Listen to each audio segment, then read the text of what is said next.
Pickaxe. Hello and welcome to Ye Old Movie Podcast, aka YOMP.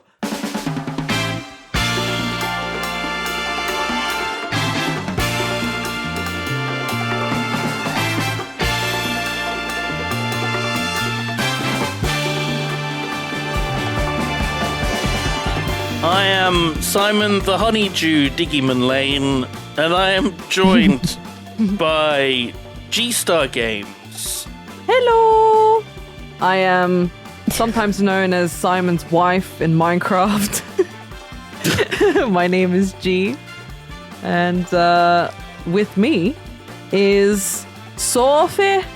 Hello, it's me. I'm also known as Booth, and I'm not married to anyone in Minecraft. Oh. It's honestly, it's a brag. I'm gonna say it. Yeah, that's fine. I'll take it.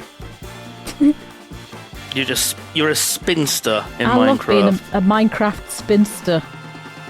You got your cats? Yeah. What more do you need? The last time I played it, like for myself, was when the Cats update came out. Oh, God, that was so long ago. That was long so long ago. ago. And I collected them all, and I 8 gave them all years ago. names. And then my friend burned my house down, but he did rescue the cats first. Didn't you Okay. play Minecraft for something? Yeah, For I've done Jingle like Jam or something, Yeah. and then like it crashed, and then you uninstalled the game. Yeah, I uninstalled the game live on air. What a queen! It was certainly Excuse something. me, ladies. This isn't Ye Old Minecraft Podcast. I mean, it could Sorry. be. Maybe that'll be a spin-off. It's better to fucking not be. Right, so last week we randomly selected a movie to watch, and it was one of my picks. Is this the first Simon pick we had? No, No, it was Galaxina that we had. Galaxina, yeah. the roles have gone GG, Booth, Simon, which is very weird. Well, It's very technically, weird that this it happens. was GGG, Mm. but then That's we were true. like, no. And we imposed the rule that it can't be the same person 3 weeks in a row, which means it's not going to be my film next week. Which is almost a shame. Almost. It's almost Almost a a shame. shame. Almost. We're not going to be watching Krull, sadly, or Extra. Oh. This week we have watched The Adventures of Buckaroo Banzai Across the Eighth Dimension, which is a nice snappy name for a film. Yeah, Rolls off really the tongue. almost as good as pick, click, roll the flick. Wow. I can't believe you're attacking me like this. I thought that was a very good name. Mm. Sure you did, Booth. I've never been so insulted in my life. Really, that's kind of tame for our relationship, but sure. This is an abusive relationship. That's what it is. Yeah.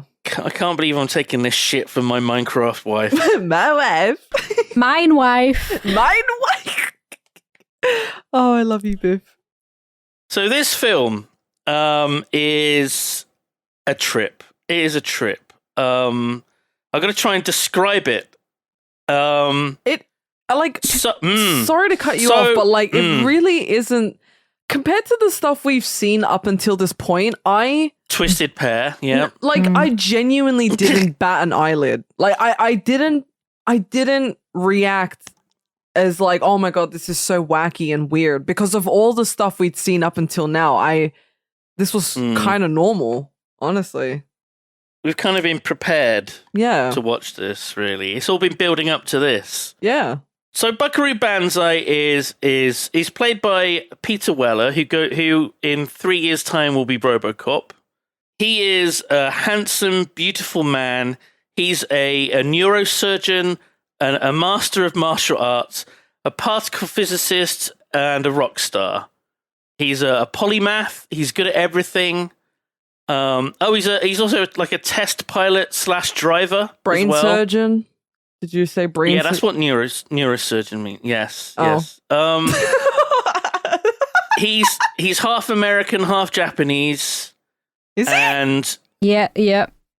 yes, it says this right at the start of the film. I thought with he was text. just like it's like a sort of raised by wolves situation, like, you know, Right. raised by Okay. Japanese people or something. Well, I mean, I wrote down Paul Weller doesn't look half Japanese. He looks half robot, half cop.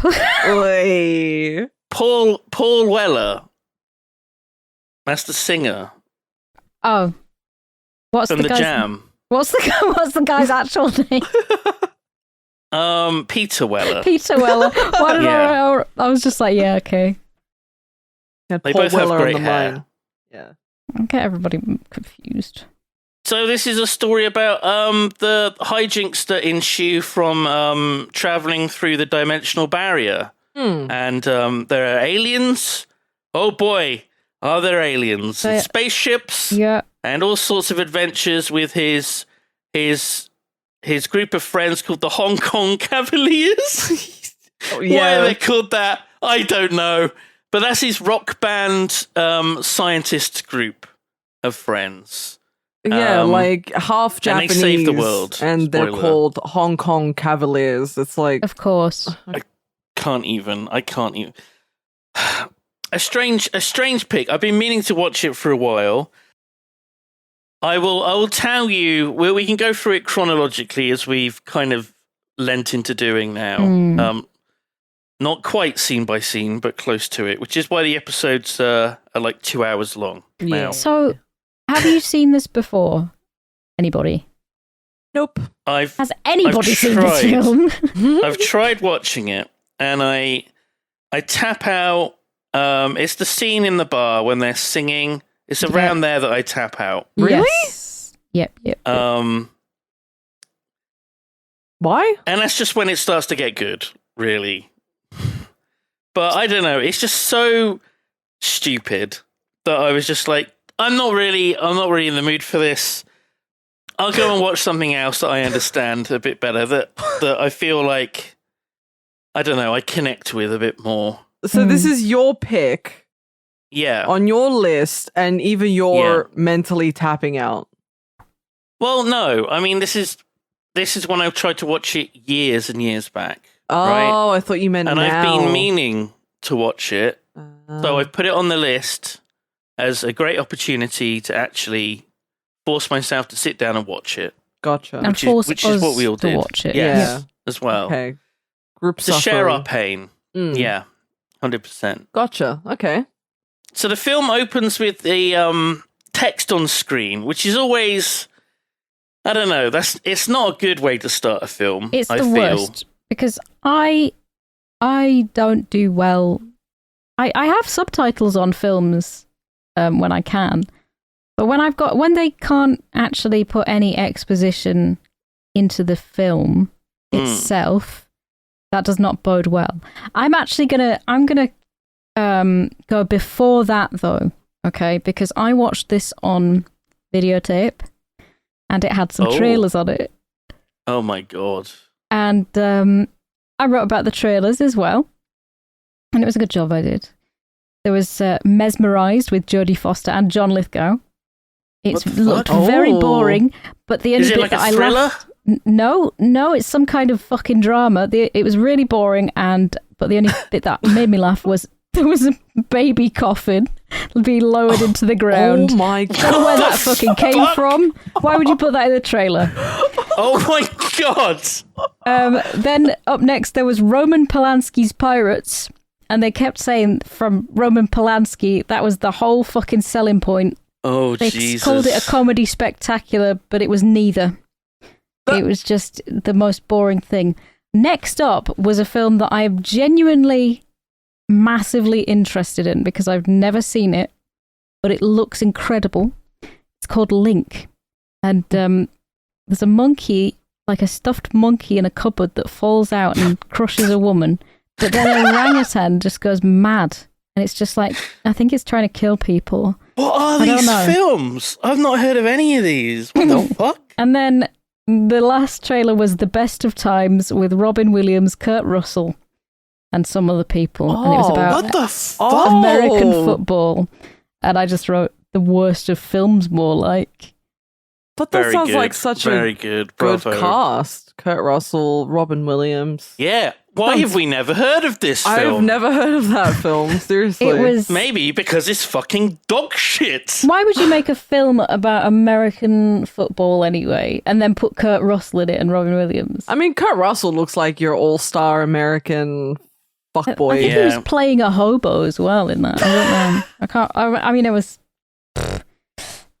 I'm kind of interested now. Like, I kind of want to see this.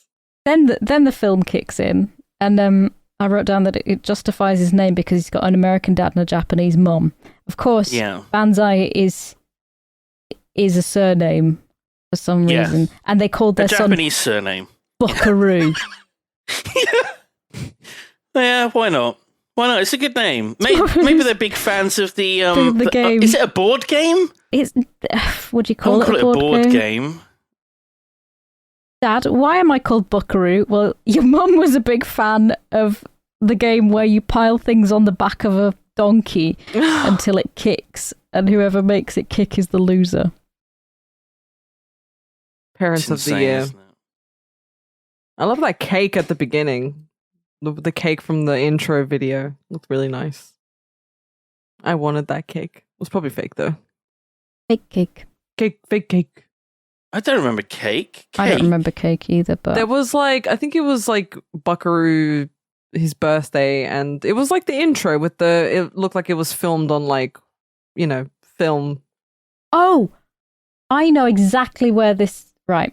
So G was watching a version where they actually had his parents in it. Yeah. With Jamie Lee Curtis as his mother. Yeah. That they actually cut out before, and then they put it back in. So I didn't see that because I was watching it I didn't see that version either. Gee, you're going to have like insight into things that me and Booth didn't watch. It wasn't that long. It was just like a minute or two just in the intro. I think it was either after. I think it was after the exposition with the you call it with the writing that explains what's going on. That explains that Buckaroo Banzai is a neurosurgeon, martial arts master, particle physicist, and rock star, and test pilot. I mean, they're all thereabouts. Yeah, they kind of like go into it a little bit. They give like a bit of. So yeah, I guess like what you were saying about like them not going into detail is kind of crap because you missed out on some, I guess important bits of information, right? I guess. I don't know if it's that important. Well, if it was cut, it can't be that important. I don't know why they cut it out. It's kind of weird. There was a whole. I mean, this is sort of under trivia, but there was a villain that you never see called Hanoi Zan, or I don't know. Is it XAN? What's that? How's that pronounced in like Chinese? Shan. Hanoi Shan. So he kills Buckaroo Banzai's parents. He's part of the crime syndicate called the World Crime League, which is what the sequel was going to be. Yeah. And he killed Buckaroo Banzai's wife Peggy as well. Right. Okay. So this was actually really fucking important. They never explain it. They never go into it, do they? Because it takes us a while to fucking know just who the fuck Penny and Peggy are. Yeah. This film was an absolute clusterfuck. Yeah. Honestly. Absolutely I thought incoherent. that this was so bullshit. It was so vague. And it's because they had like too many ideas and then no idea of how to execute it. And the fact that they were like, here's an idea. Okay. We'll cut out all the bit that, actually explains anything. And then we're just going to keep adding characters until something makes sense. There's a filming where there's a lot of people standing around, and it's like a room full of people, and it's like, why are all these characters here? Who are these people? Yeah, I wrote down. Why who is are the these little people? boy still here? Why? Like, I forgot the little boy existed, and he keeps showing up later on in the film, and I'm like, what the fuck? Why did they bring the kid here? What the little boy? It's a very dangerous place. The little boy. Everyone's got guns. There's alien invasion. They brought this little boy. The one with Madness. the radio. The one Yeah. that like Yeah. Right, okay, yeah. Whose dad has a helicopter. Him. Yeah. That's why they keep him around, because his dad has a helicopter. I guess so. Oh no, they've stolen my helicopter. Like near the end of the film. I love that. Yeah. I love that. All right, let's go through the film. So Yeah. there is a Japanese scientist called Dr. Hikata. Dr. Hikita. Buckaroo and him have been working on this really weird looking car. It's like a pickup truck kind of thing with stuff stuck to it. So it doesn't quite look like the Back to the Future car. Yeah. DeLorean. But it kind of does a bit. I wrote down rocket car, cool. But then something happened in my real life. Something happened in my real life. Brenda appeared to watch the film with me. I was tucked up in bed. I was very comfy. I had breadsticks, so I couldn't hear the dialogue very well. I wrote that down. I was eating breadsticks. And then you can't hear a word. Brenda smelled bad. Oh, God. And she had shit all over her tail, so I had to stop the film and give the cat a shower. Oh, Brenda. How did she get poop all over her? Because she's a poopy baby. Yeah, but they're all poopy babies. She had a poo and then she probably sat down on the poo. Yeah. So Brenda has IBS, and so I had to stop the video, get out of bed, take her to the bathroom, wrap her in a towel, put her in the bath, and shower her down as she tried to claw her way through my internal organs. Oh to my escape. God. And then I resumed the film from there. Amazing. Holy shit. They're wonderful, aren't they, cats? Wonderful. So, right, his mum was Japanese. Yeah, but it's Jamie Lee Curtis. But it's Jamie Lee Curtis. Japanese Lee Curtis, apparently. And I mean, I know you can be a citizen of Japan and not look Japanese. No, but they're like claiming he's half Japanese or something, right? So... Yeah. Yeah. They explicitly say his mother is Japanese. Maybe this is why they cut it out, because they're like... But his dad's the Japanese one, and his mother's American. Yeah. What, in the... Yeah, I'm pretty sure that's his dad. He kind of looks it, yeah. Oh, wait, no. Maybe that's the scientist. Fucking movie. That's the scientist. It's Dr. Hikita, Yeah. who invented the orgasmic oscillator. Thank you, Dr. Hikita. That allows you to travel through dimensions. Buckaroo Banzai gets into this weird-looking car. He goes off course. Everyone's panicking in the control room, and he drives through a mountain in a very Back to the Future style. Yes, 100%. He enters the 8th dimension just briefly. Very hellish. And comes out the other side. Yeah, it's kind of chaotic. There's like electricity zapping around. And he notices that on the bottom of his car is like a weird alien brain thing. Which, yeah. Well, it's like a nice looking prop. Proof that he'd like gone through this 8th dimension, I guess. Yeah. And then we're introduced to John Lithgow's character. With wrinkles drawn on, and I thought that was fantastic. They were like, we're not going to use aging makeup for this. We're going to get an eyebrow pencil and we're going to draw on some wrinkles to make him look old. Inexplicably, he's Italian. Why does he sound... I thought he was Russian. Yeah. He's Italian. He sounds Russian. He had an Italian voice coach. He really fucked it up, didn't he? So... You're joking. No. He's supposed to be Italian. He is called Dr. Emilio Lizardo, which is an Italian name. Wow. Wow. Okay. And he sticks a device to his tongue, it electrocutes him, and he has a flashback. I usually just think about things that when I want to think about things. Yeah. It's called having memories. Yeah. Just give yourself like cock and ball torture for the head.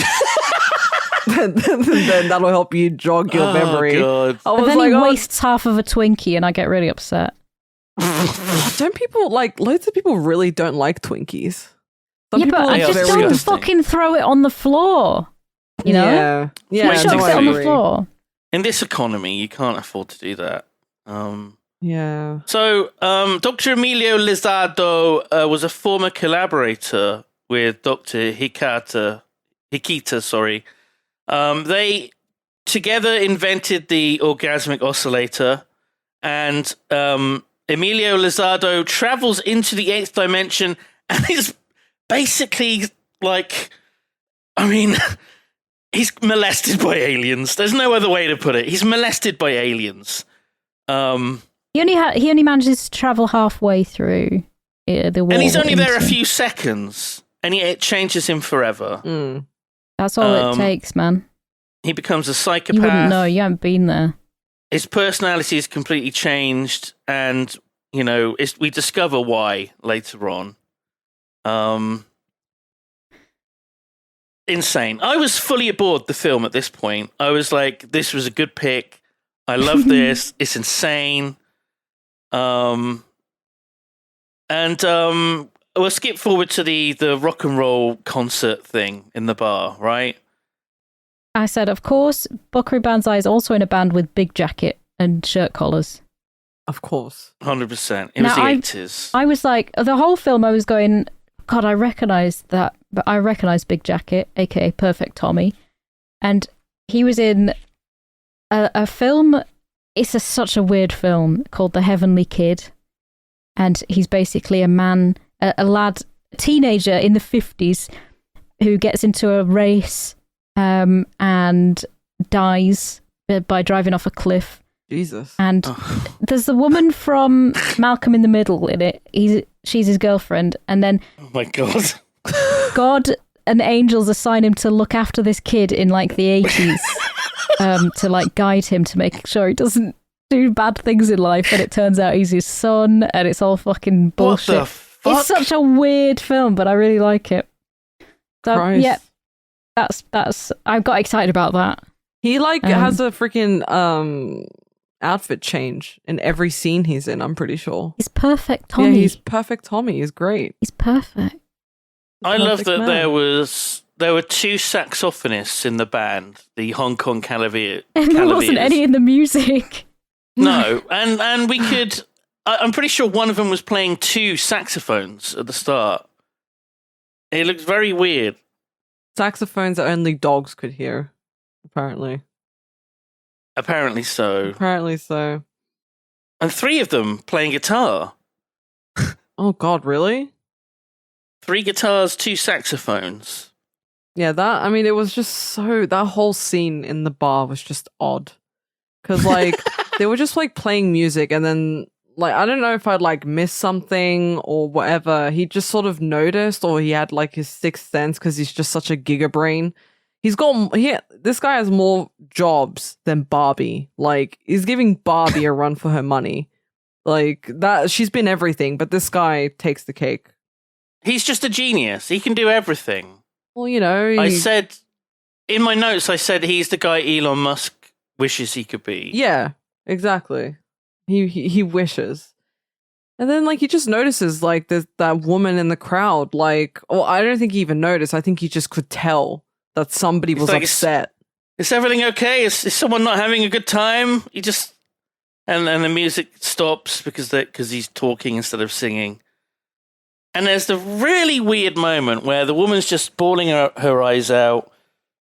And she says, "My name's Penny." And he says, "You say Peggy?" Yeah, Penny. like, what was the point of Penny that? Pretty. And I'm like, does he have super hearing or not? Because he could hear her cry, but he misheard what her name was. That's strange. But of course, there's a reason for that. There's a reason he gets her name wrong. What's the reason? He's fucking stupid. You know, G, right? You must know. Penny and Peggy? His wife? The identical twins? Oh, yeah. For this But bit, we don't know this for the longest time. I wrote down, stops gig to fucking harass a crying woman who then trauma dumps. and then she tries to kill herself. Yeah. She and just pulls out a gun, holds it to her head. Well, he starts serenading her. Let's not forget that. Oh God, that's what makes her do it. Yeah. And I was like, his band hates him because he was so bad at it, and she was so humiliated. She tries to kill herself. Yeah. Oh, and he says the big line. He says, "Remember, no matter where you go, there you are." What does that mean? What does that mean? I'm 14 and this is deep. Like, what does that mean? I think it can mean whatever you want it to mean. G. Sure. You know? Absolutely. So yeah, this is where on a previous watch I just checked out. I was like, I'm done. Yeah. I'm out. Turned it off. Watch something else. So the band, they're all packing heat. They just pull their guns out when the shot is fired in the ceiling. I don't know. Somebody nudges her knocked arm. her arm and it just shoots into the ceiling. They think someone's trying to assassinate them. They're about ready to just blow her away. That would have been great if they'd all just opened fire on her and just blasted her. The best way that this film could have gone. Yeah, honestly. Truthfully. And then we go back to John Lithgow, who's escaping the insane asylum. Oh, he was in an insane asylum. I thought so. Yes. Okay. Did you see who the guard was? No, who was the guard? The guy. What's his name? What's his fucking name? That man from Breaking Bad. Breaking Bad. Jonathan Banks.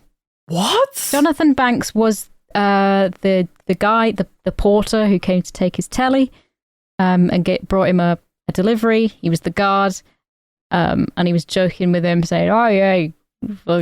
Anyway, the Jonathan Banks with hair, I do believe. Oh my God, I cannot believe.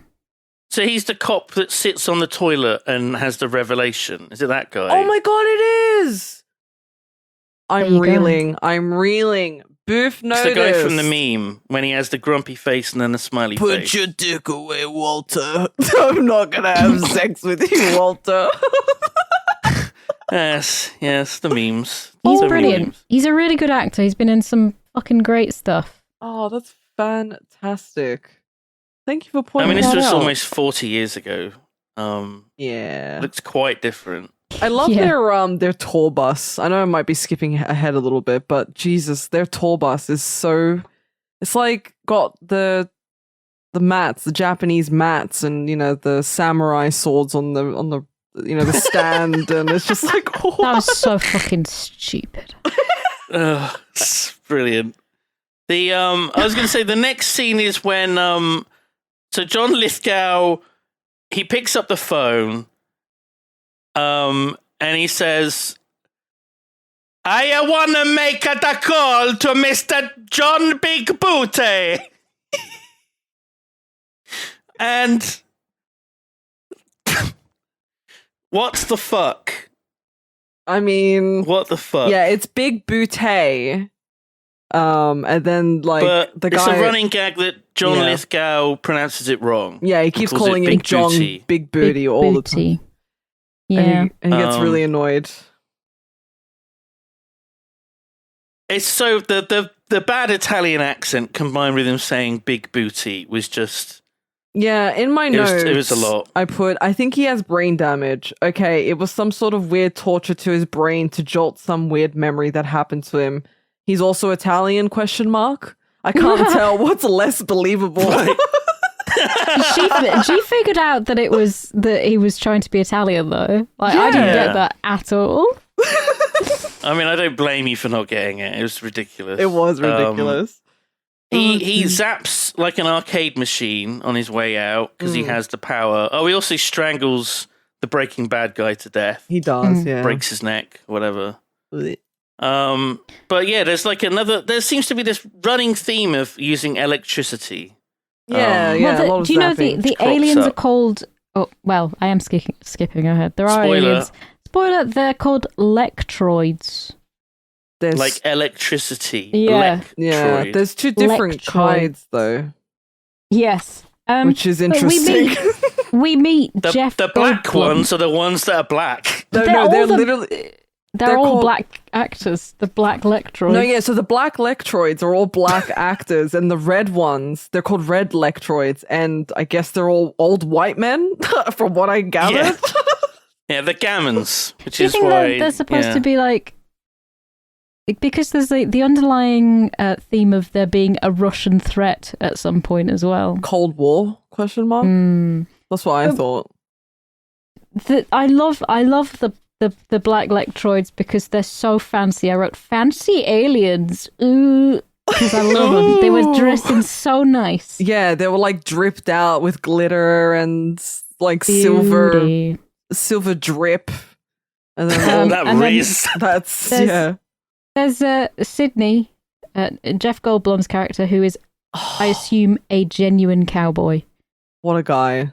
What was the nickname? Don't they just call him New Jersey because he's They from call New him New Jersey? Or Jersey, something? yeah.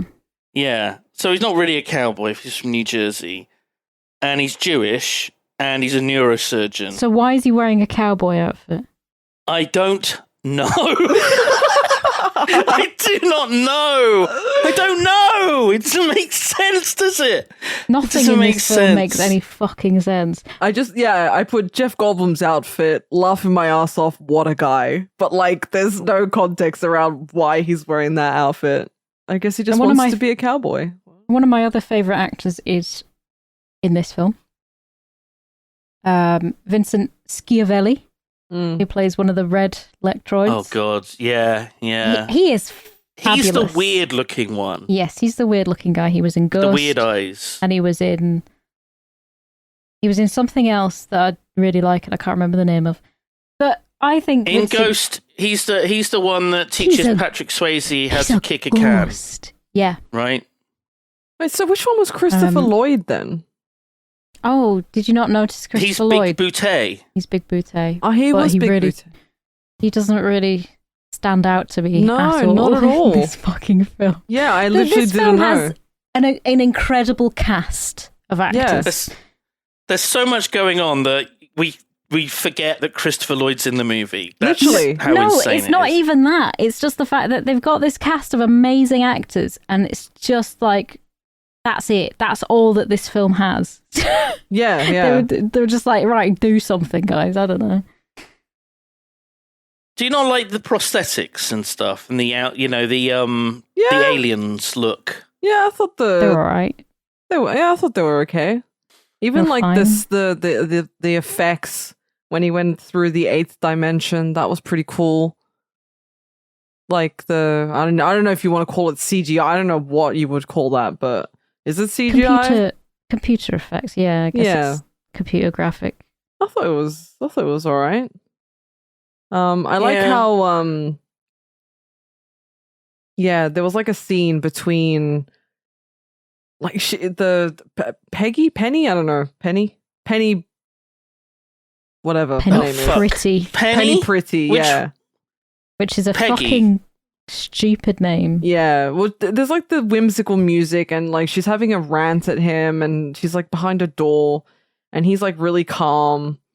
And then, he opens the door, and there's like this whimsical music, and she's like, oh, what am I doing here, and stuff like that. And then he's like, oh, something about his wife. I think, is that the point where we get I really fucking tuned out. Yeah. She got arrested, and he springs her from jail because he's like, yes.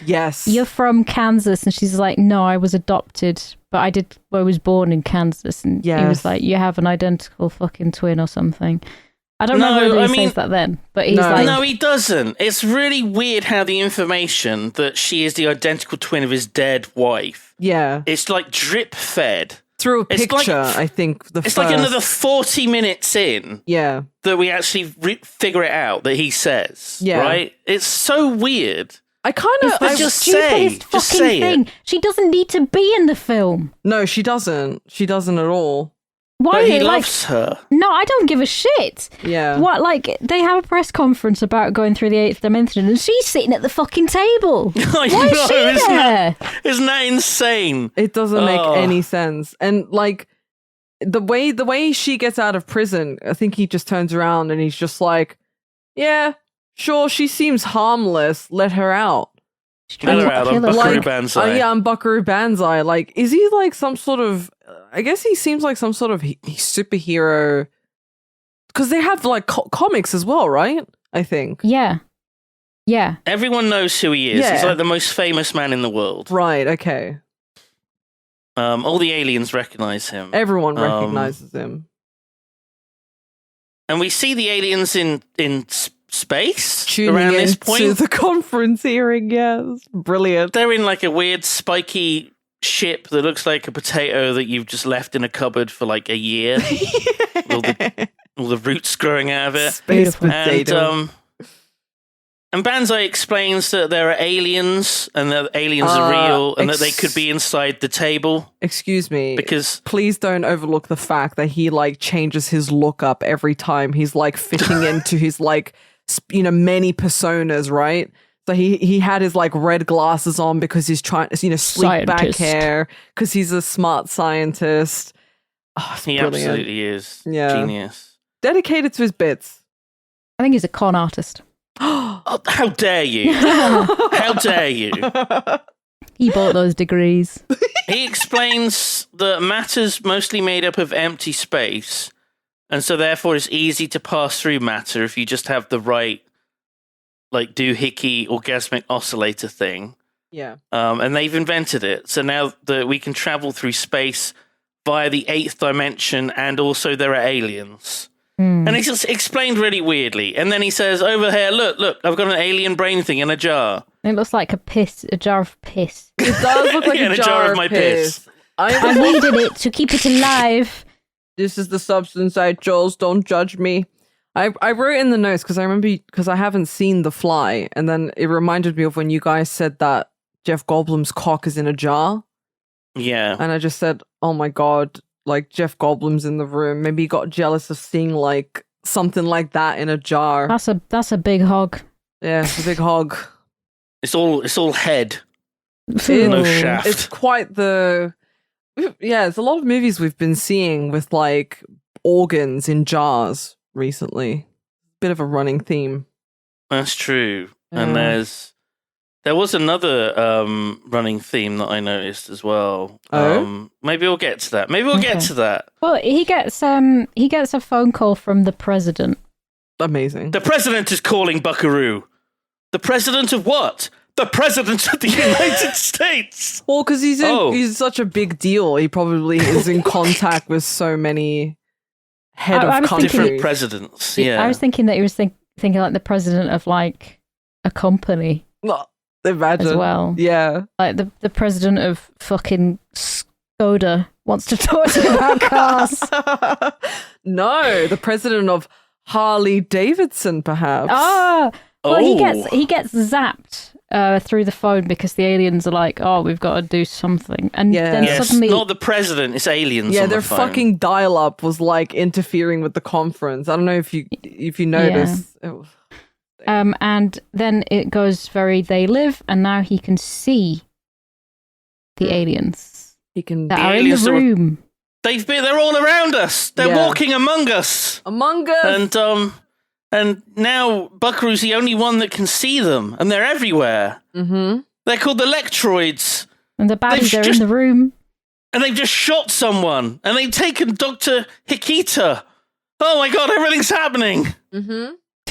So he has to run off, and then there's as G alluded to, there was a fucking truck of Harley Davidsons that they were unloading at this conference center for some reason. So he gets on a bike, and they were like, "Hey, you can't do that." And then the other guy says, "It's Buckaroo Banzai, so therefore it's okay to commit crimes." Yeah. I guess so. What, Grand Theft Auto's fine. Do you think it was like it was an ad? It had to have been an ad placement, surely. Yeah. 'Cause, like there were posters everywhere, like in various points of the film, And obviously, we just watched Galaxina, so it just reminded me of the Harley Davidson. Oh, so good. He chases the bad guys off because they run off in a truck, and then there's a dog, and I suddenly get interested. Oh my all god! It takes. It's all it takes. It was a beautiful golden retriever who was out hunting with his dads.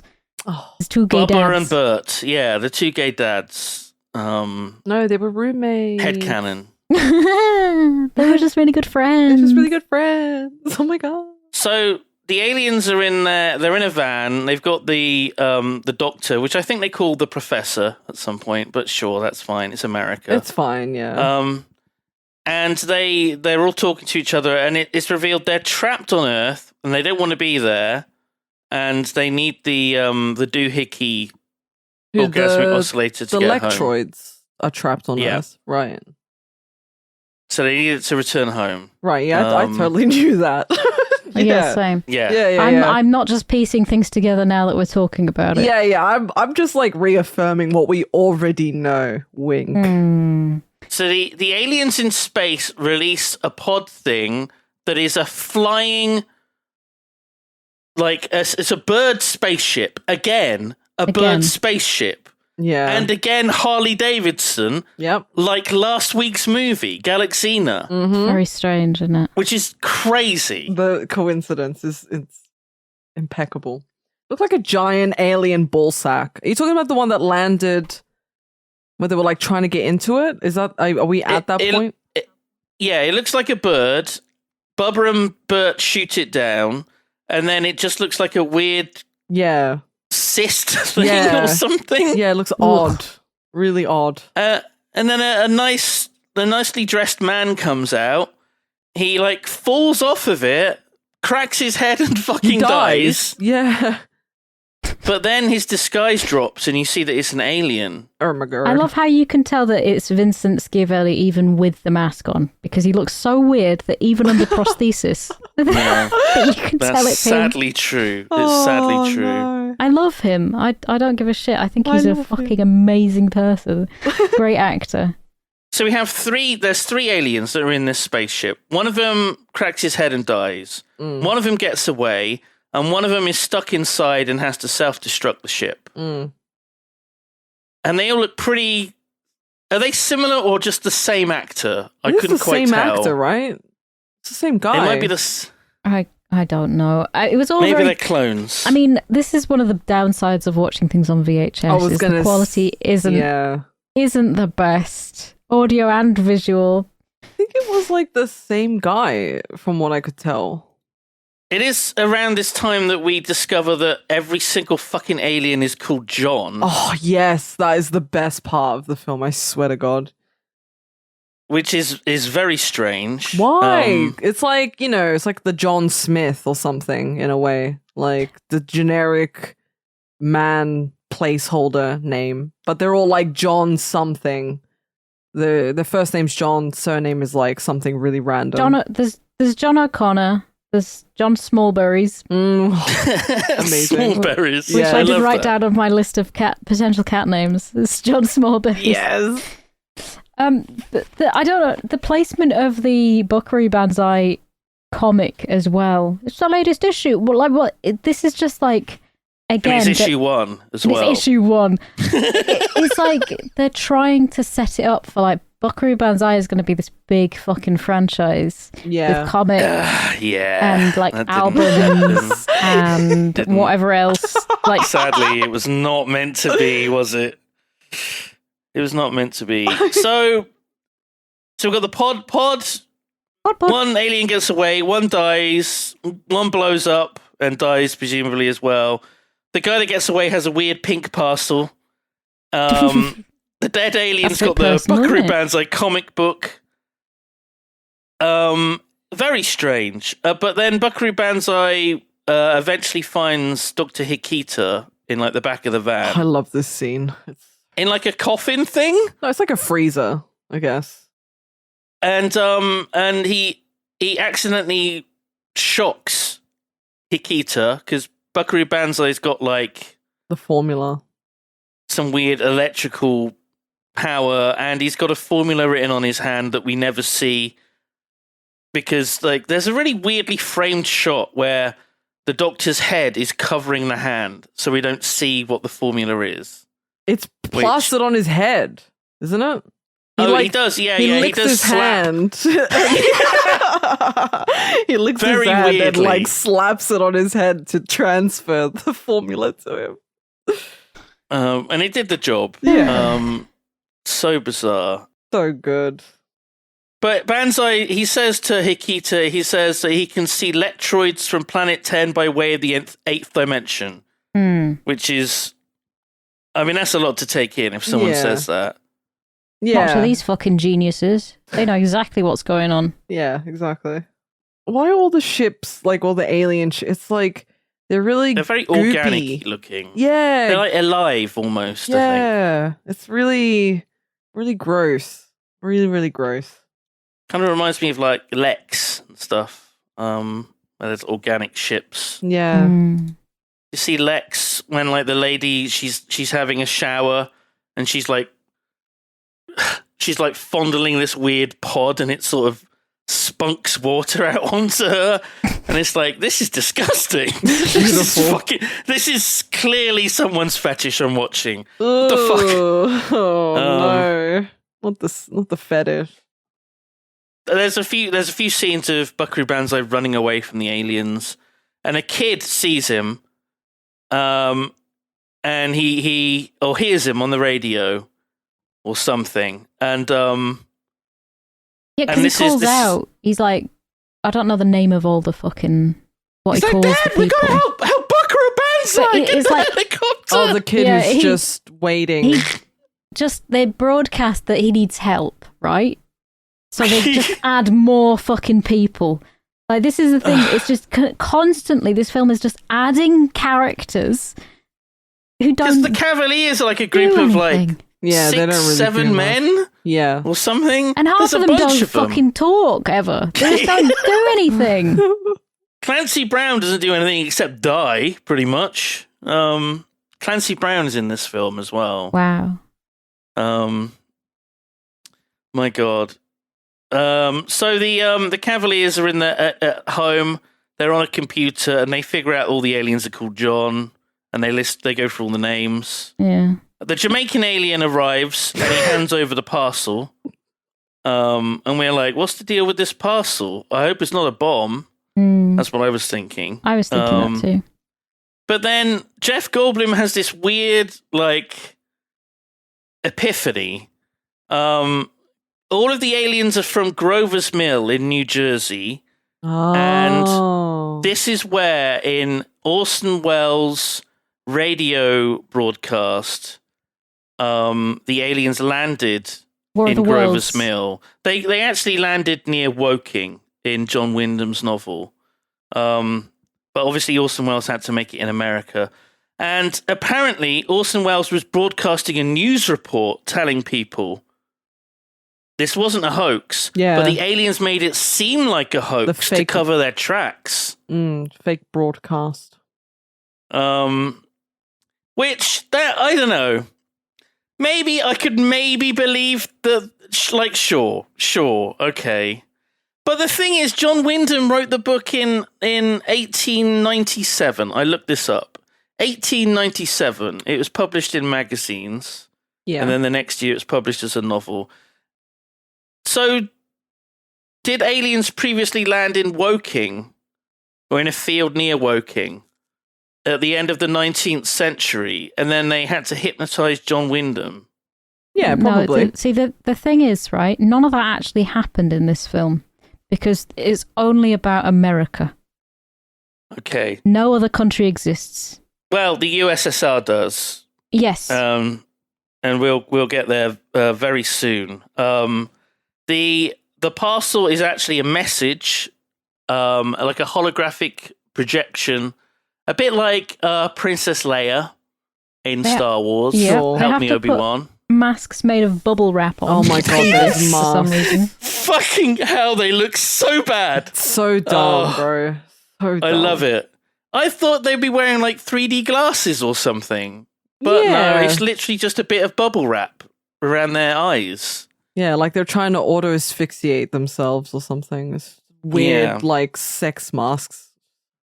So we've had quite a lot of exposition here about the aliens, and it's not even started. We get a whole bunch more dumped on us. Yeah. So there are good aliens, the red aliens. No, the black and ones. No, the good ones are black. The good aliens are the black aliens, and they're all black actors, African American actors, or Jamaican as well. Clearly from the guy's accent, he's from Jamaica. And the red ones are the baddies. And it's revealed that John Lithgow is actually possessed by space alien Hitler. They do literally mention Hitler and compare him to Hitler. And they were banished, him and his space alien Nazis were banished to the 8th dimension. Yeah. But because of Dr. Lizardo traveling, he got possessed by the leader. Hitler. And then somehow there's more of the bad aliens on Earth now. And I'm not sure how that happened. I thought Lizardo just went mad because he just smacked his head into a wall. No, he's space alien Hitler in his brain. Right. So the aliens were banished to the 8th dimension, but somehow a bunch of them on Earth. Which doesn't make a lot of sense. And then the good alien then says that if Buckaroo Banzai doesn't this is my stop favorite the bad part. aliens, she will fire a fucking particle beam somewhere in the USSR, which will make them think that it's America a did preemptive attack by the United States, and it will start a fucking global nuclear conflict and end the world. Yeah. Because then they'll destroy the Earth and the bad aliens. These are the good guys, by the way. Yeah. And this is the good guys. And he has until sunset to stop them. Yeah. So good luck. And then she's like, end of discussion, fucking ascends, right? She's just like, that's it. I'm now, you've got all the facts. Drops the mic. Yeah. Yeah. Love so it. this is quite a lot has just been dumped on us in like 5 minutes. There's like, we basically know what the plot is now of the film. Yeah, it's quite a far. It's like I think halfway through the film, maybe a bit more. I said this movie feels like some kind of inside joke that the viewer isn't in on. Oh my god! Such a beautiful description. That's pretty spot on. Put that on the back of the VHS tape. So it is finally revealed through a photograph on Buckaroo Banzai's nightstand. Sure. Penny and Peggy are identical twins, and Penny is the sister of the dead wife Peggy. Finally, that's revealed as well. So they are all sisters. of the exposition all at once. They are sisters, and it got me to thinking. Yeah, it got me to thinking. Like, if there was gonna be like a remake of Buckaroo Banzai, and one of you had to play the twin sisters, which one of you would make the best dead wife in the montage flashback?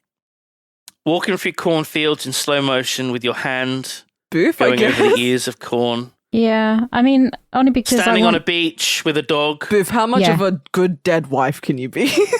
The best dead wife you'll ever have.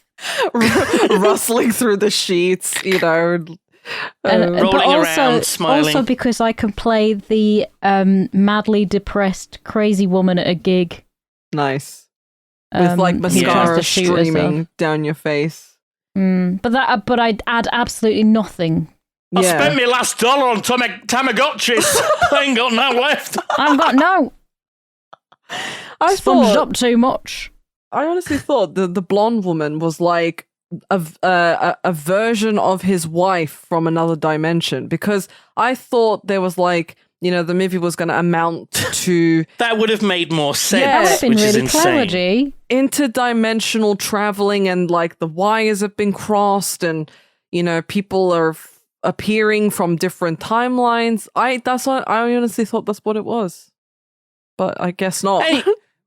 Anyway, so Buckaroo tries to kiss his dead wife's twin and gets electrocutes her, zaps her, which I thought was weird. A very weird thing to happen.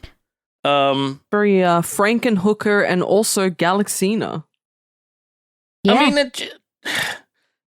A lot of electric zapping while sexy 100%. time is involved.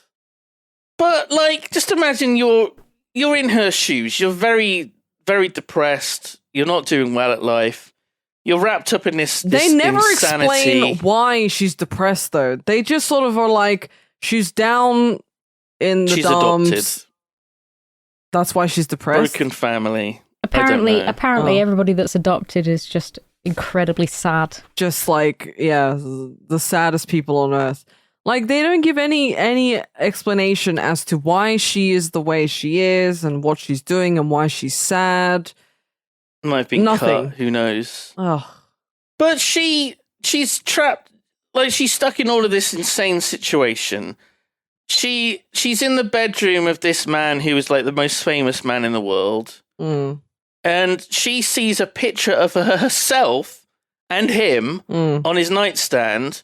He says, "Oh yeah, that's my dead wife. You're her sister." And then he tries to kiss you. Like, and then she gets a shock from him. Yeah. Like, this is a weird day for her, right? This is a weird day. Sure, but again, I'm just a little annoyed at the lack of explanation to her role in all of this. Again, like, why is she sad? Why are this is further in. We have to, because otherwise people might think, right, if there wasn't a woman in it, they might think the Buckaroo Banzais are gay. With all of his Hong Kong Cavaliers, they get on the band surrounded bus with all these and well-dressed men. They just needed a woman. fuck each other. They needed a woman. a woman's like charm in the movie. Because like honestly, I could have done without her. Or if they just like gave her a better backstory or something, it would have been fine. But she just gets captured and tortured, and it just makes no sense. They call the president. Does he talk to the president? And the president has a bad back, and I wrote that he has a bad back, which is surely important to the story. Nope, And it isn't in any way. No. He's just fucking in a contraption that doesn't even make sense. He has a bad back that's like so he's lying on a bed that can tilt forwards, so he's just leaning forwards on his front. Yeah. That can't be good for your back, It's surely. not good for your back. When you've got a bad back, you're supposed to be up and moving around and doing normal stuff, right? Mm-hmm. You'd think so. It'd make more sense if he was like in an iron lung or something. That would be fucking brilliant. President in the Iron Lung. Is this before? I No. can't remember if it's before or after, but he gets like some like declaration of war in the form of like a sort of like little short. It said declaration of war short form in like a little card. Like That's a little bit later. That's a little bit later, but it's okay. so absurd. it is absurd. I'm just like okay, sure. This is so. What happens next is aliens breach the lab, trying to find the orgasmic oscillator. They start murdering people with fleshy ninja stars that they gob out. Nice. Everything has to be fleshy and organic and goopy. Yeah, That's horrible. sci-fi. Yeah. You've only got two modes of sci-fi. You get fleshy sci-fi and you get futuristic cybernetic sci-fi. Yeah. So, Clancy Brown just gets like hit with the thing and he's fucked. Yeah. And there's also there's an interesting scene where there's like a watermelon that seems to be in like a hydraulic press thing. Mm-hmm. And someone's like, "Why is the watermelon there?" And he's like, "Oh, don't ask. I'll explain later.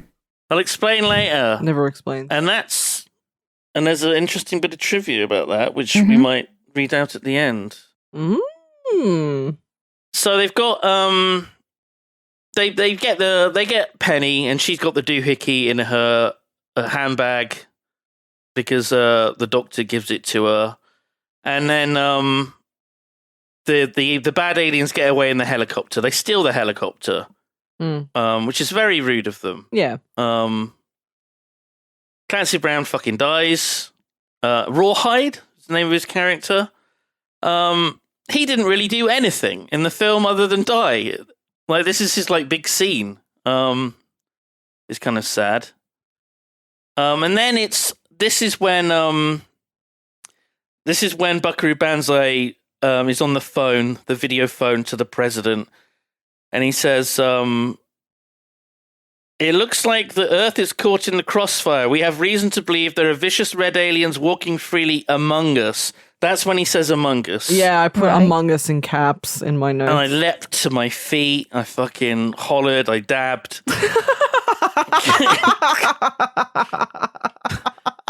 He said the thing. He said the thing. I'm like yelling at my cats. He said the thing.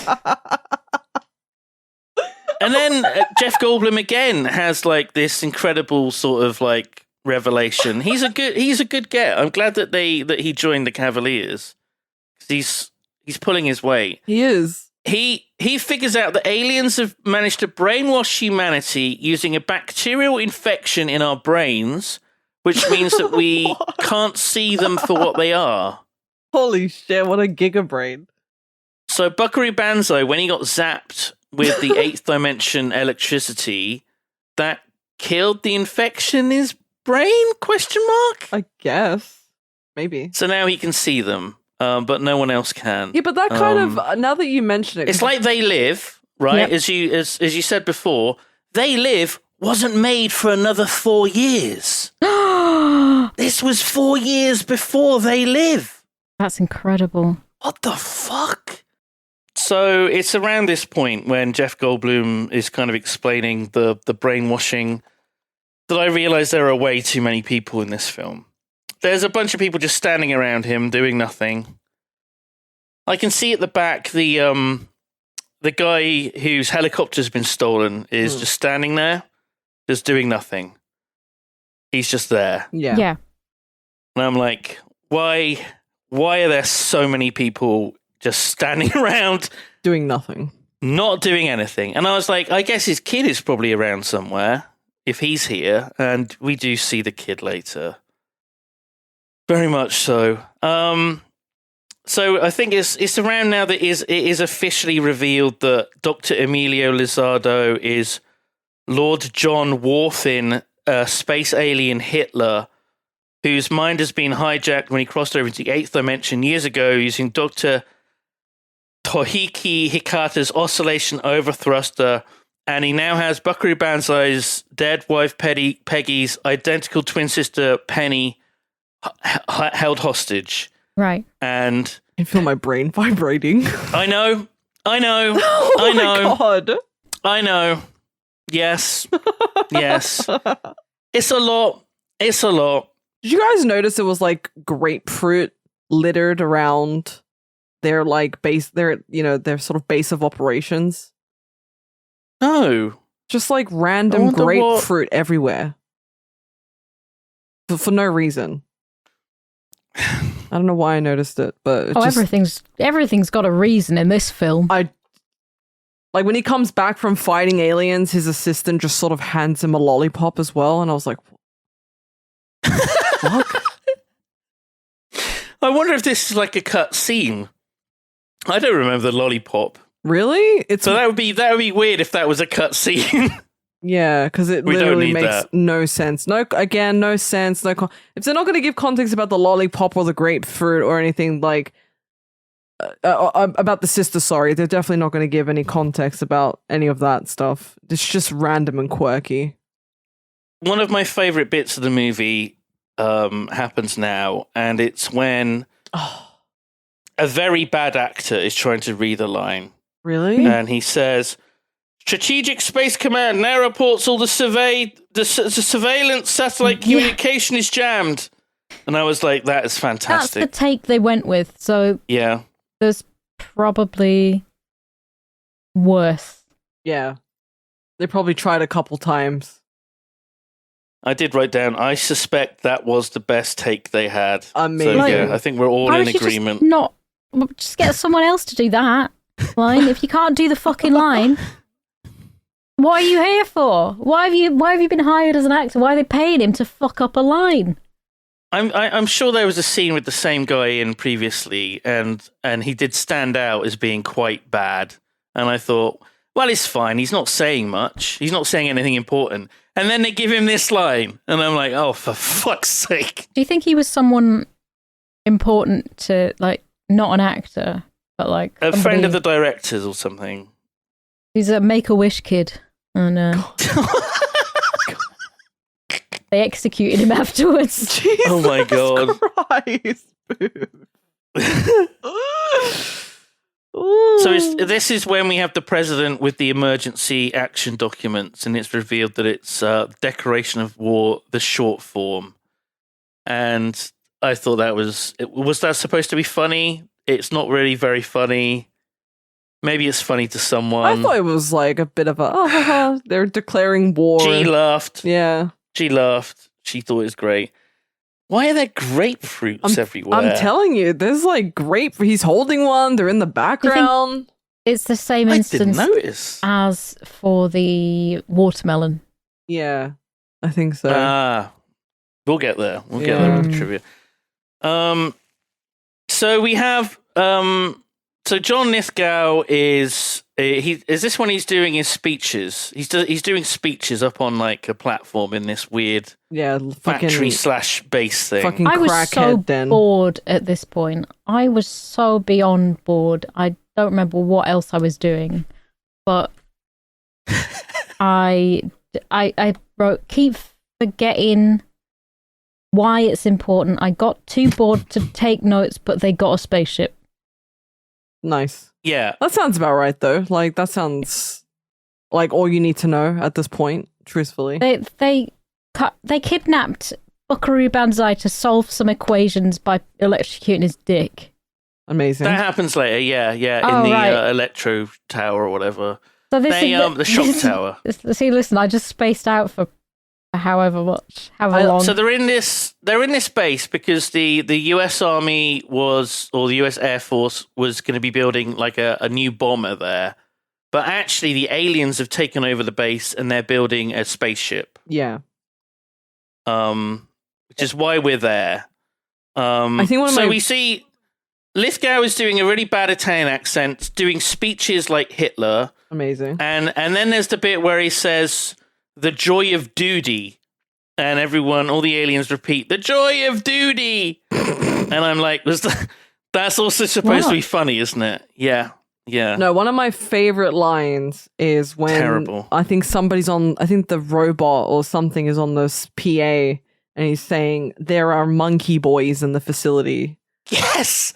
There's a PA system with like an automated voice kind of thing that's like giving like inspirational or motivational things to the workers in the factory. Yeah. But it also has these emergency notices saying, the monkey boys are in the facility. I love monkey that. boys are feeble. I love that they call the aliens monkey boys. It's like...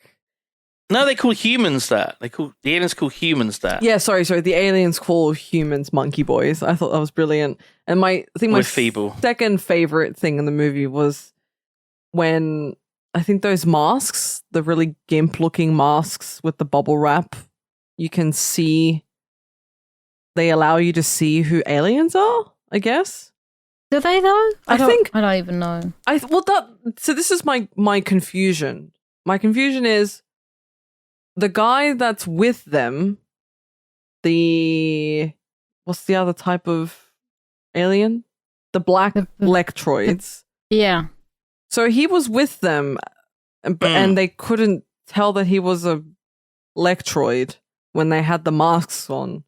But then Jeff Goldblum puts on a mask at one point, and he turns around, and he notices that the Jamaican guy, who is a black lectroid, is in fact a black lectroid. But he doesn't say anything? I don't know if you guys remember that. I don't remember anything anymore. Yeah, it's so confusing. You don't remember that? I don't remember anything. I don't remember that either. I remember there was like a POV shot, but I think it was from Buckaroo Banzai's POV. Yeah. No. When he looks over at the black electron. They sort of keep changing perspective, don't they? Yeah, I assumed it was Jeff Goldblum's character looking back and being like, "Oh, that's an alien." and then he just doesn't. I say don't think. anything. I don't think he ever gets to look at them. I don't know. Really? God, Yeah, I'm not sure it I'm was him, questioning my but- my sanity now. Maybe it Well- was. This film literally destroyed some section of my brain. Yeah. You can't afford to lose any. I know. It was already so sparse. Oh my Now it's even God. worse. Okay, It's so like it's like the Hawaiian Islands or Fiji or somewhere, and the rising sea levels. You're losing that land-mass. That's the brain. it's My so brain mass. it's so Due funny. to being flooded with this shit Yeah, film. because Yeah. like the more we discuss it, the more like I understand and don't understand. It's like I feel like I understand something, and then it just like scrambles my brain. I think the best way that they put it in the movie was, I think someone said, the man's gone through solid matter, maybe it scrambled his brain. And I thought, fucking mood. Like, this movie. This fucking movie. Yeah. So there's two scenes with torture kind of going on. One is with Penny, and she has a tarantula on her thigh, Yes, Oh, Spooder torture. and that made me just go ah! Yeah. And then Buckaroo Banzai is in the shock tower. He's being electrocuted if he lies or if he just doesn't speak, I guess. And then John Lithgow's character says, "Big Booty, activate your probes!" Oh. And that is when Buckaroo Banzai gets a shot to the dick. Yeah. Just electric, just zaps him right in the fucking crotch. And he goes, ah! Fuck! Actually, he takes it like a champ. He doesn't really complain all He that loves much. it. I would be much worse. I'd be like, ah! Maybe he likes But the he's cock like- and ball torture. You don't know. I guess he does. He's used to it. He's bloody used to it. Maybe, his hand got zapped. Maybe he tried to have a cheeky wank earlier and he just Yeah. zapped his own cock. Yeah, yeah, yeah. Ooh. Ah! Oh, and then he does it again. Oh! Pretends to hate it. So we have the two security guards. One of them is John Smallberries. Yes. The bus pulls up. A guy from the armed forces comes out, and he starts like saying that he's going to use the phone or whatever. And it's very weird because he just distracts them, and then the bus just drives in. And I'm like, those security guards are fucking shit. They just let a bus filled with the Cavaliers that all have guns just go past. Terrible. They should be fired, honestly. Dog shit. And there's also a scene in the base where they see that there's like baby carriages and like a toy that's spinning around. Yeah, like a carousel. baby toy. Like what are they called? Carousel. It's a carousel, yeah. It's like lullaby music or something playing. Yeah. And I'm like, oh my God, are we going to see baby aliens? And then something drops on someone's back. And I can't tell if that was supposed to be a baby one. It could have been like a dwarf in an alien mask. What? Yeah. But they just broke its fucking neck. So if it was like a toddler alien, they just murdered it. Just without even thinking. Of course. I mean, that would be my, natural reaction. So, fair play. So there's all these scenes of the Cavaliers going through the alien base, and they're just teleporting around from place to place. And I'm thinking, this should have been edited. The scenes with the interrogation of Banzai should have been interspersed throughout them moving through the base, because they're in one place, and then it cuts to the next scene, and now they're in a different place. Then it cuts to the next scene, and now they're shooting aliens in a different place. Yeah. And they're quickly moving through the fucking base. There's a big shootout. It distracts Lizardo. He goes off. Banzai just instantly breaks free of his bondage. Yep. And I'm like, how did he break free so quickly? They did a terrible job sort of tying him up. But And he's it's just out. Buckaroo Banzai. God. Don't And then we question it. have Penny. Penny's on. She's like tied to like almost like an altar or something, just in the middle of this massive empty room that's filled with like water, like stagnant water. They've really put And this there's, poor woman through the ringer at this point, like for no There's, like, reason. There's a ramp from like her feet up to her face, and they put like a weird goopy slug alien thing on the end of the ramp so it can slowly make its way up towards her face. And I'm Yeah. like, oh my god, that thing must be incredibly dangerous. But then Banzai appears and just picks it up and throws it. Yeah. And Just I'm like, okay, well, I guess it wasn't that dangerous a fucking creature then. You just pick it up with your bare hands, just chuck it. slow torture, just like letting the thing ramp its way, across this beam, and then it just sort of like flicks it like it's a fucking piece of fluff or something. It's just odd. But it's not like minutes go by with her there and it cuts back to her and it's closer now, cuts back to her and it's like right by her face. Oh my god, she's No, it's put on the ramp and then in like the next scene, Banzai just is there, picks it off the ramp and throws it. Like there's no like build up of tension. It's so weird. Yeah. It's so weird. It feels like the editing is just so off in places. Everything is off. Yeah. Everything. This whole film, it started off weak and then it just fell apart. Yeah, It's just insanely it got worse as it went on, I felt. Yeah, it's Which just is saying something because it started off fucking shit. Yeah. I thought you would like this, Booth. I thought you really would. Yeah. You were Sad. wrong.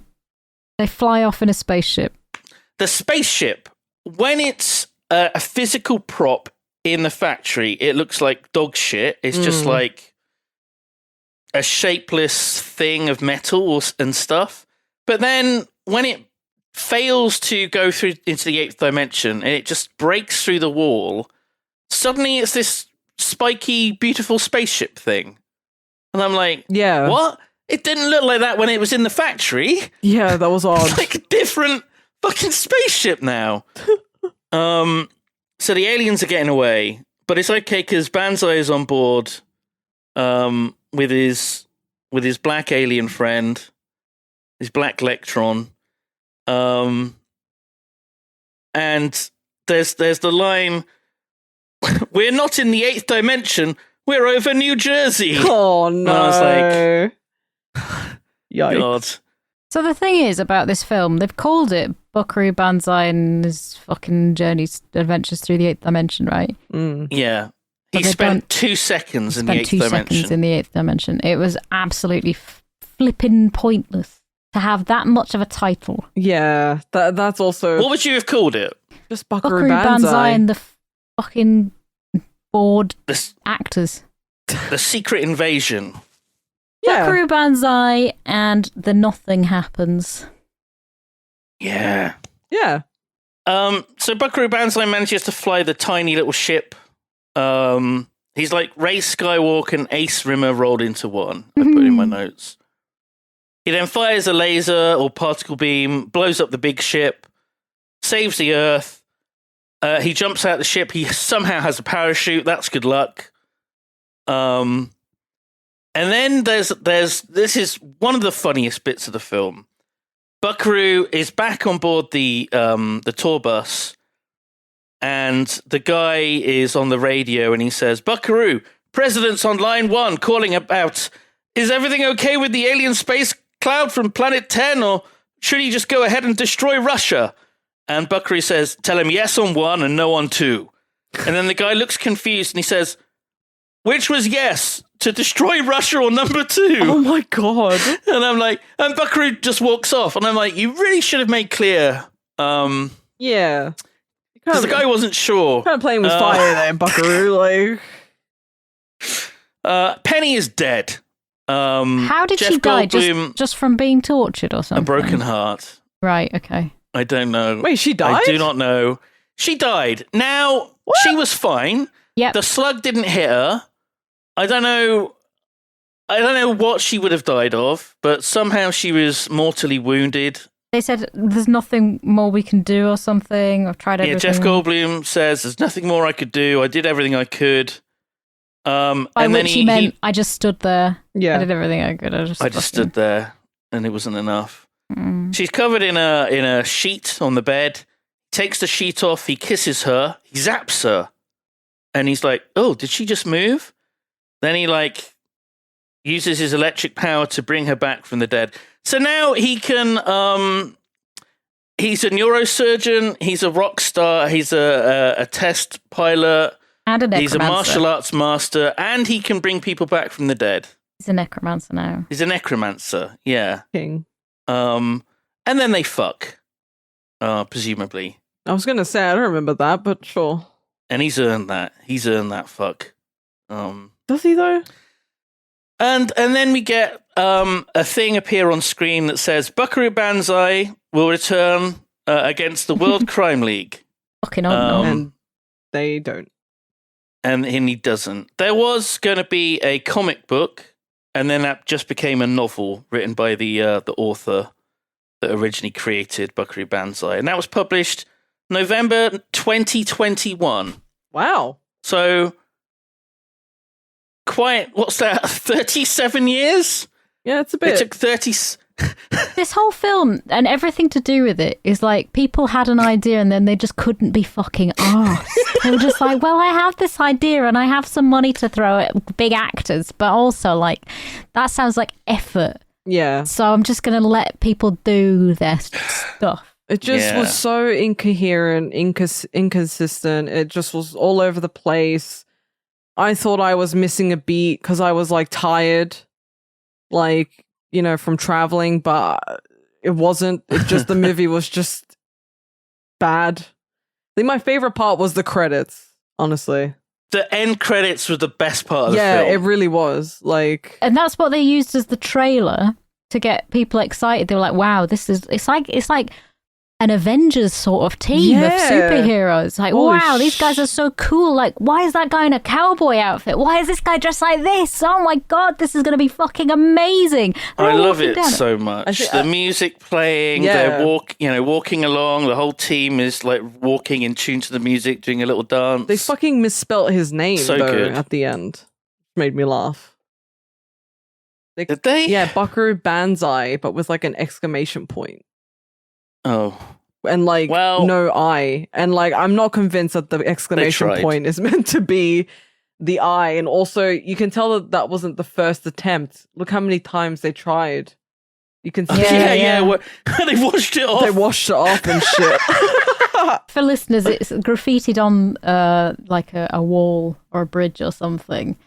And I think it's one of those like flood channel things that they have. Yeah. It's got Buckaroo normally, and then a Banza with an exclamation mark, and you can see in the background all the different K's and B shapes that they've just power washed off and tried again.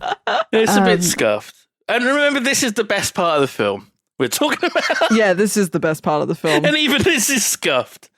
I thought the best part of the film was the trailers at the beginning, though. Like that wasn't part of the film. Yeah. That was part of the VHS tape that you had. Yeah, doesn't count.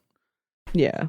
So, final thoughts. Sophie, go ahead. And also give us your rating. I have no thoughts. Head empty. It's a shed. 4 out of 10. Because some of it was well done, but it was the most vague, annoying thing. I have drawn a diagram of the plot, yes, which we will put on the Patreon.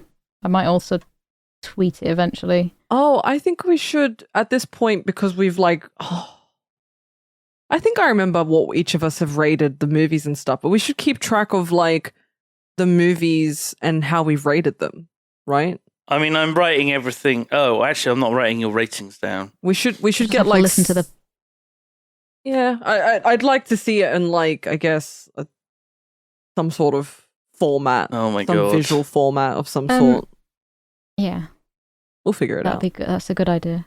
So I've drawn this this diagram, and it's basically that it starts off in a sort of straight line, but people get added and more and more things get added and added and added to this, and then it just becomes a big tangled mess, and then something shat out at the end. Yeah. And I've given it a 4 out of 10, which is being generous. I did give it a 4.5 out of 10, but then I changed my mind because I was really annoyed at it. Oh my God. Okay, G, your final thoughts about the adventures of Buckaroo Banzai in the 8th dimension. I mean, better than Galaxina. It's sort of like, because it's meant to be like satire, Western comedy. It's got action. It's got martial arts, I think, sometimes. Kind of. I don't think it really knows what it is. It's like so all over the place. Better than Galaxina. I'm trying to remember what I gave Galaxina. Because I don't want to give it the same I gave rating. I gave it the same rating. And if you asked me which one I'd rather watch, again, it would be Galaxina. Galaxina, okay. My God, really? Yeah. Jesus. This was so stupid and convoluted and absolutely pointless. At least they had a dog in an alien costume in the Galaxina. Yeah. And she had really nice legs to look at. Buckaroo Banzai did not have nice legs. It did not. It was just so confused. I think I gave Galaxina either a 2 or a 3. Jesus. I think. So I guess this is like, maybe a 3 or a 4. Woo! Oh my God. What about you, Simon? What do you give this? So I think to sum up my feelings, I have enjoyed having watched it more than I enjoyed watching it. Having had it as an experience means more to me than actually living my life being someone that is currently watching Buckaroo Banzai. That is more confusing than his saying in the bar. Yeah. What the fuck, man? So, when you go through a process, it could be a lot of hard work, stressful, but then you have a finished product at the end, right? Right. Or imagine that you're doing something that makes you feel uncomfortable, like go-karting or something, just a random thing, right? Mm-hmm. It's fun, but it's sweaty, it's dirty, it stinks. You feel quite self-conscious, tucked into a little cart. You don't do very well, and you'll think, I don't know if I like this. But then a couple of days later, you think back, you look back on it, and you think, that was pretty cool. I quite enjoyed that go-karting.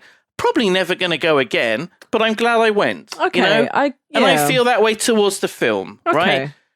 Yeah. I've given it a 6 out of 10, having enjoyed watching it, but not enjoying the actual process of watching it. I loved Peter Weller in it so much. I think as a character, Buckaroo Banzai had so much potential as someone who can just be brilliant at everything, but is...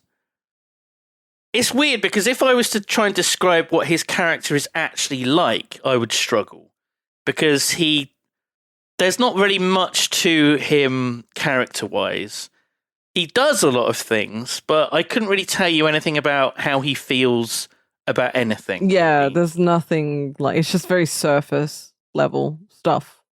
It's not deep. John Lithgow it was a blast. Him doing a stupid accent, I really liked that. Yeah. It did feel like the film dragged on. Even though it's 102 minutes, it felt long. Yeah. That was pretty bad. That was 100 minutes too long. Yeah. That was bad. I was so...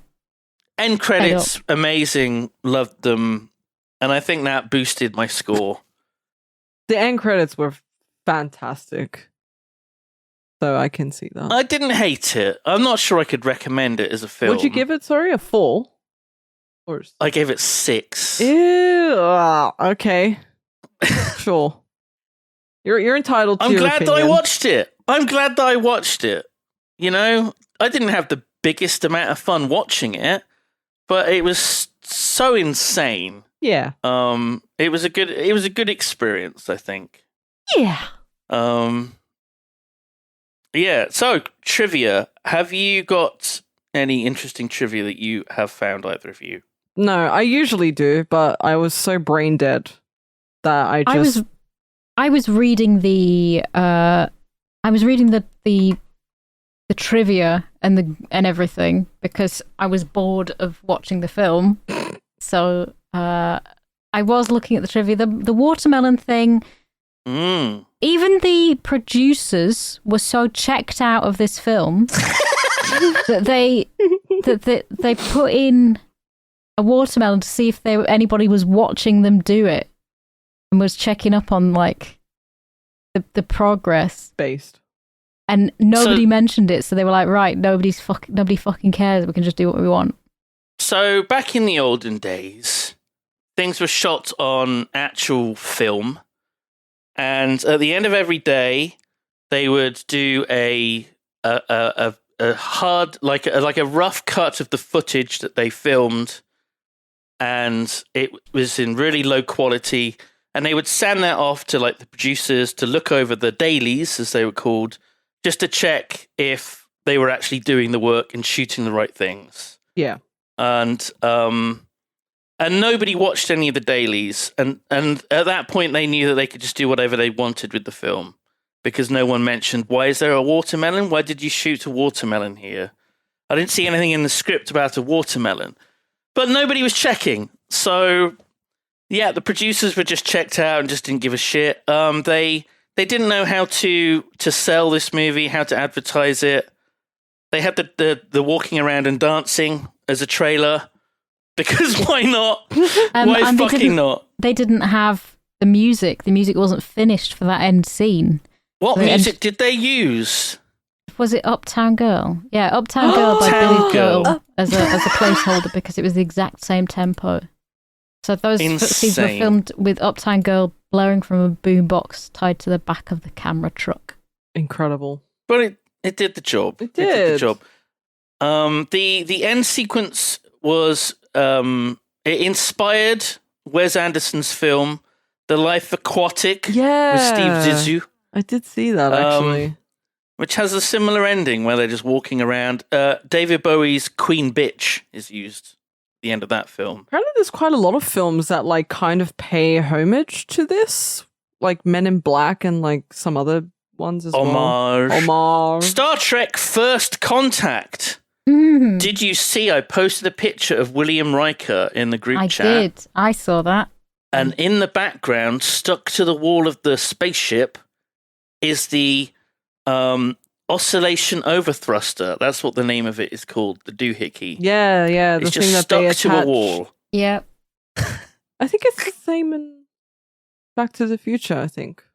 One of the actors of the Black Lectroids was in Star Trek. What? As in an incredibly racist episode, I think, as well, of the original series, where it's like they're making out that this race of aliens are really like primitive and they kidnap Tasha. Oh no, wait, it's not Tasha. Maybe it is the Next Generation. Series. It's the Next Generation, and they kidnap Tasha because he wants her, and then they have to fight another. No! They have to fight another woman in like some kind of. It's really not aged well. But he was in Star Trek. Remember it. Didn't they have like spears and stuff? Yeah, they had spears, and they were like they had women as property, and it wasn't like an empty arena they were on. It had all this weird shit that they climbed up on and stuff. It was like a climbing frame and she had a very odd. Tasha had a poisoned like gauntlet that she was punching with, and then they decided to teleport them. She won, and then they teleported them both to the Enterprise so they could heal her. And they were like, "Well, now she's useless." And then she picks a new boyfriend. I don't fucking know, but it feels like it hasn't aged well. But he was one of the main dudes. He was the leader of that alien race as well. The Electrons. Yes. Oh my god. The other thing that we look at is how well did it do at the box office? So the budget for this film was $17 million, $17 million, and at the box office it made just over $6 million. Yeah. Yeah. Pretty bad. But it has become a cult hit. For some reason. Because of Peter Weller, Jeff Goldblum et al., I think. Yeah, I think that's the only reason why this film is still remembered, because it's just not memorable in any other way. Yeah. If it wasn't for like Oh, the actors, I think. that is what might be interesting to do is on a later episode, maybe a special, if we hit some kind of milestone, to see what we remember of films that we've That previously is watched. A fantastic idea because How memorable are these films? I have the worst memory for films as well. Same. Look, me just trying to describe that Star Trek episode when I've recently been binging Star Trek. Yeah, Like, but it was I only guess a- it when was you're only a few watching one weeks after ago. another, though, they blend into one. They do. So, do you think it could be translated well as a video game? It's interesting you should say that, G-Star Games, because it was a video game. Gasp! It was a computer game that was Computer released game? along with the movie at the same time. It was an interactive fiction game, an IF game, which is like text-based. Oh, gosh. It was called The Adventures of Buckaroo Banzai Across the Eighth Dimension, which is like No way. almost the same No way. as the... I think it is the same. It was released for the Apple II, the Atari 8-bit family, Commodore 16, the Commodore Plus 4, the Commodore 64, and the IBM PC Compatibles and ZX Spectrum. Yo. So it was 84. It was, old-ass systems. It was created by Scott Adams. No, not that one, not the Dilbert one that's racist, but a different one. And I don't know whether or not it was good or whether it sold a lot. I got no idea. I think there might be 4 copies that exist today. I was gonna It say looks it looks horrendous. shit. It looks Like, this is- so bad. This is even like it. At least it's got pictures. That's something. Oh, that's good. Sure. It's got The some IF, sort of that's good. visual graphics. But it just, oh my god, it looks awful. Everything is like, Buckaroo Banzai, I want you to E. And okay, I go east. I'm in a cul-de-sac at east end of Hickory, and I see here a large house. I see an exit west. And so you're commanding Buckaroo Banzai. And so it's like every sentence you type begins with Buckaroo Banzai. I want you to... That's it. That, like, you Amazing. just split it from E. there. Yeah, I want you to go house. Okay, I'm at the large house. I want you to go in house. Okay. Inventory. Wow. I am carrying the orgasmic oscillator. Oh my god. What a piece of shit. Oh my god, what is this thing on eBay for £354? No way. Is that the game? No, it's The Adventures of Buckaroo Banzai, 40 by 60 movie poster for £354. Christ on a bike. Makes sense. Jesus. Well, it is something of a popular cult movie. Not on your fucking life, mate. No, thank you. No way. For that much money? It's not even the fucking like VHS tape. That's such an insult. Yeah, look up how much the Blu-ray costs. Not the Blu-ray, the VHS.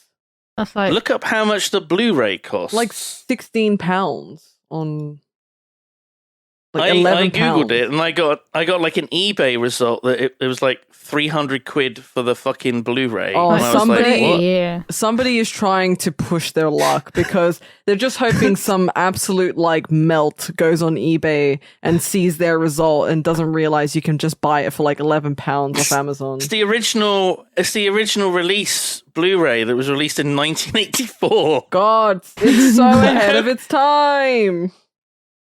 So I think this would make a really good like modern day video game if it was like a combination of like Half-Life and Duke Nukem. I could see it working very well. Yeah. Right? Because you're a scientist man who's the most famous man in the world. You're great at everything. Think of like the driving sections as like a test pilot. Maybe you could actually like, play in a band in like a level, or do like some brain surgery. Sure. Maybe you'll save the president by operating on him. It would not be a good video game because just like the movie, it would have ideas that just wouldn't flesh out, and it would just fucking Yeah, your average be Peter shit. Molyneux video game, basically. And then and then you'd end up son. having to buy DLC to get fucking Jeff Goldblum. I would real be star. buying. I would be buying the DLC. Mm. Yeah, Yeah, I true. would. Do you want to Well, roll some dice? Yeah, let's roll some Yeah, dice. that's our discussion of Buckaroo Banzai fucking done. Just draw a line under it. Thank God. An exclamation with our point lives. without the I at the end. We are done. So, ladies, have you made any changes to your lists? No, sir. I have. No. Did I get rid of thingy? Legalized murder. Yeah. Did You I, didn't did I last swap week that because you out? were on the fence about it and you said, I'm Yeah. going to leave it, and then you So left it. I want to swap that out for American movie. Oh, Ooh. which is Which also is- documentary. It is a documentary, and I might change it again eventually to have something else in there. But I thought, why not stick with the sort of general theme? But yeah, it's another documentary, and we'll see. I'm still on the fence about that as well. Actually, I'm looking at everything going. It's a 1 in 12 chance that we'll get it today because I can't roll. Because Yeah. I've had 2 films in a row, and the rules are I can't have the third week in a row. So it has to be either a G or a boof film. A jiboof. A G Jaboo. boof. Jiboof. I'm trying to think of more genres. What genres even are there? What other genres? Western. Western. Yeah. Rom-com.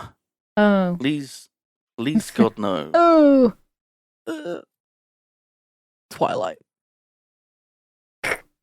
So, first roll is the number that corresponds to the films on your lists. Mm-hmm. Okay, so a D6 to determine what of the 2 films it is.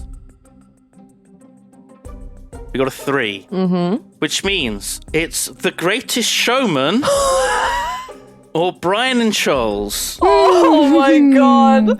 Oh my god, this Boof. could be the greatest day in the world. You have to win this, Booth. Booth, you have to win this. Yeah, all right. So what are we going for? What's the Odd numbers? Evens, Booth, odds, G. Oh my Okay. god. So even, please. Even. You know.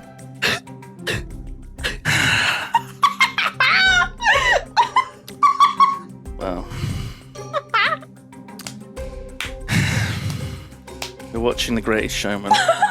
The day has come. The day has come. This, Fuck my life. This is payback for fucking Twisted Pair. Biff is distraught. I'm not happy with this. Biff is so angry that I'm she's not not happy. even saying anything. I don't know what it is. You don't know It's a what... musical with Hugh Jackman about the life of P.T. Bowman. Oh yeah, Who the fuck is that? Barnum. so yeah, Simon hates this, even though he's not seen it. Booth knows nothing Just about that it. principle. I Yeah. hate it. Who knows? Maybe I'm going to love it and give it like 9 out of 10. I'll be like, oh my god, Zendaya was fantastic. I honestly She's think in it, right? okay, there's a hot redhead in it, so maybe you'll be like, ooh, I actually quite Okay. like this film. All right, you know what I like. She knows what I like. There's a Sure. hot redhead. Simon's like, take my money. I'll watch it right now. All right, Oh my Greatest God. Showman. Oh, she's already groaning. still- I can hear her groaning. It's about a I'm freak not happy. show. How long is it? Please tell me it's short. I Just tell think me it it's is like 90 relatively minutes exactly. short. 1 hour 45. Okay, well, It's you know, not. fine. People Too also bad. ask, is The Greatest Showman appropriate for a 6-year-old? Is that Quora?